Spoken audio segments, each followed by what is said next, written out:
ṣẹ̀ṣẹ̀ bẹ̀rẹ̀ ni o títí wọn bá yá tó bá yá wọn àwọn ràn tó bá ràn àwàdì ọ̀rọ̀ náà ń dùn wọ́n fẹ́ ké.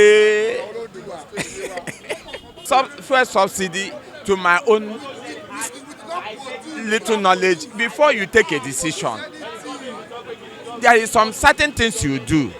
Fine, everybody knew and everybody want the subsidy to be removed. But this refinery issue, what is holding the refinery captive?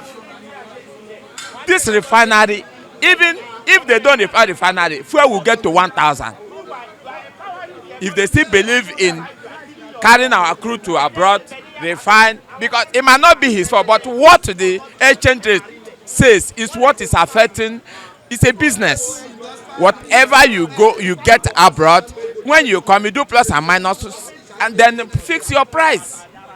Refinery is the key of this problem. The key of this problem is refinery. In the next 3 months, this fuel will still increase more. But it's the poor man that is facing it.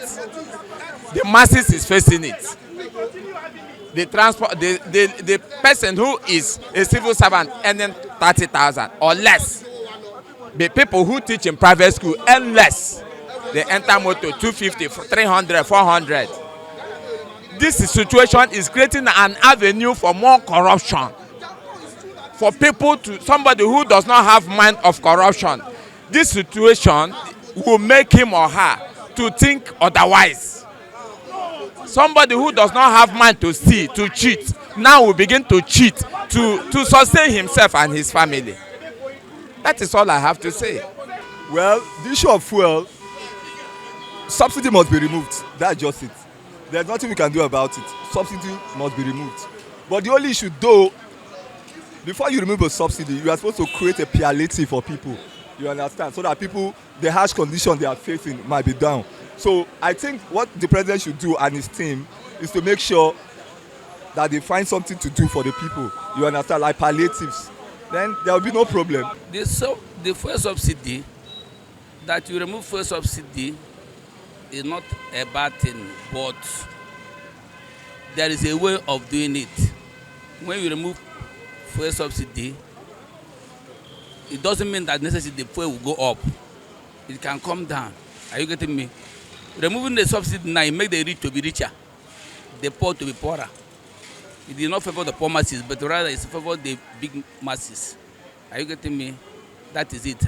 The fuel subsidy removal, to me, it was a wrong thought, carried out agenda. Because what people, the hope and the aspiration people had when it was coming in is different from what they are witnessing now. And if you look at the economy so far, look at even the dollar. It has, appreciated against Naira. I think now, today is Wednesday, 19th of July. Dollar is equivalent to 840 Naira for now.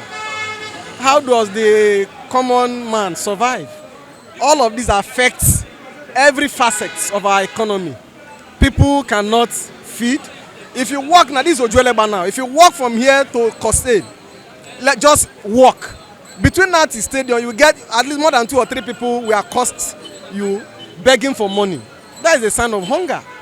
It's a clear and obvious sign that, look, it's not easy for anybody.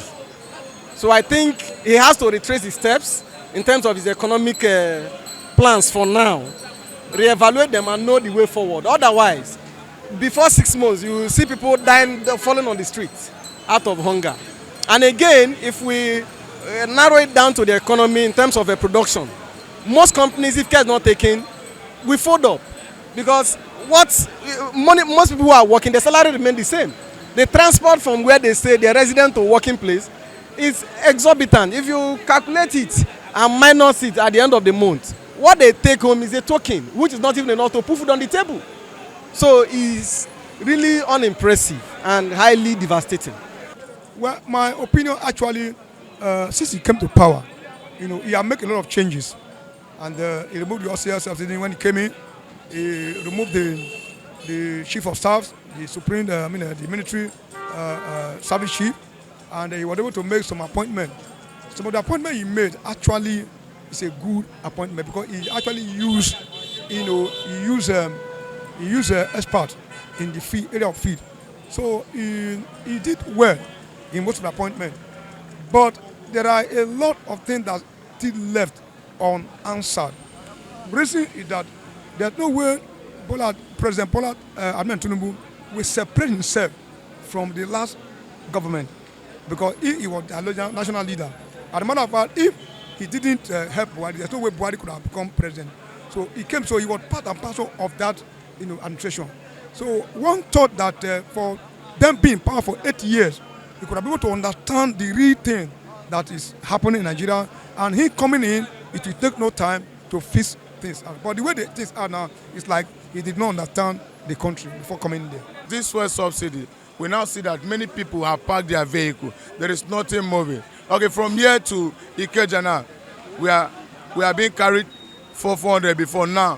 From here to Ikeja, we are now carried by 700 naira every day, go and come back. So what I'm not happy with this fuel subsidy, because the only thing is that we now realize that the Nigerian government is building their own refinery. We know that when they took the crude oil out of the country, they use it and prepare it and mix it to become for an outside country. But then they are even enjoying the product more than us that has the substance of making it as fuel.